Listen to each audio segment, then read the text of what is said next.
চোখ তুলে তাকাবা, তোমাদের ওই রক্ত চক্ষু আমরা উপড়ে ফেলবো।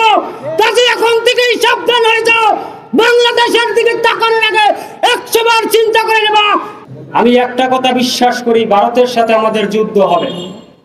আর আমি মুসলমান হিসাবে কথা আমি যদি বিশ্বাস না করি আমার ঈমান থাকবে না।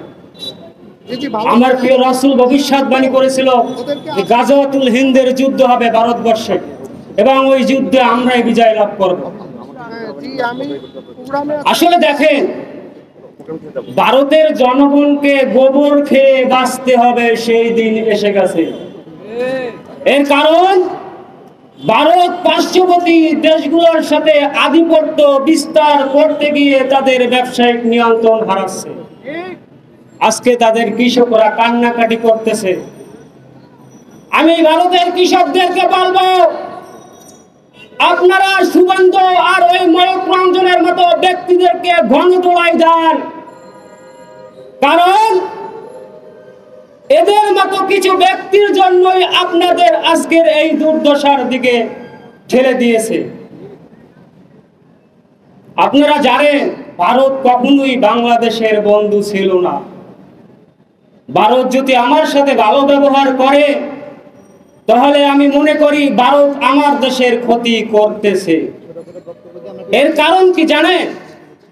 এর কারণ আমি দুইটা দেশকে ঘৃণা করি, একটি ইসরায়েলি জায়নবাদ আর একটি ইন্ডিয়ান হিন্দুত্ববাদ।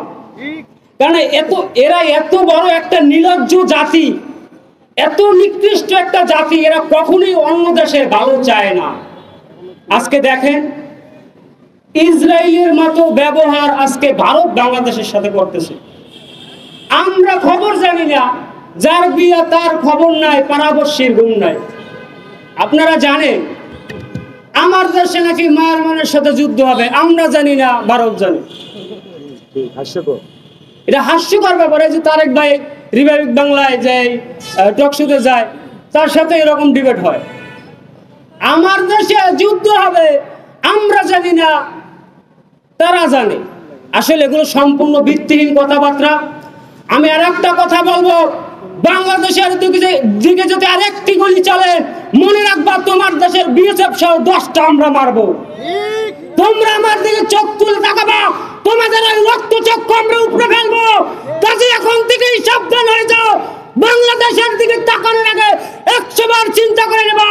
এদেশের মানুষ রক্ত দিতে জানে, 71 দিয়েছে, 52 দিয়েছে এবং 90 দিয়েছে, 24 দিয়েছে। তোমাদের মতো ভারত আমরা 52 বছর সময় দিয়েছি, আর দেব না, আর দেব না, আর দেব না।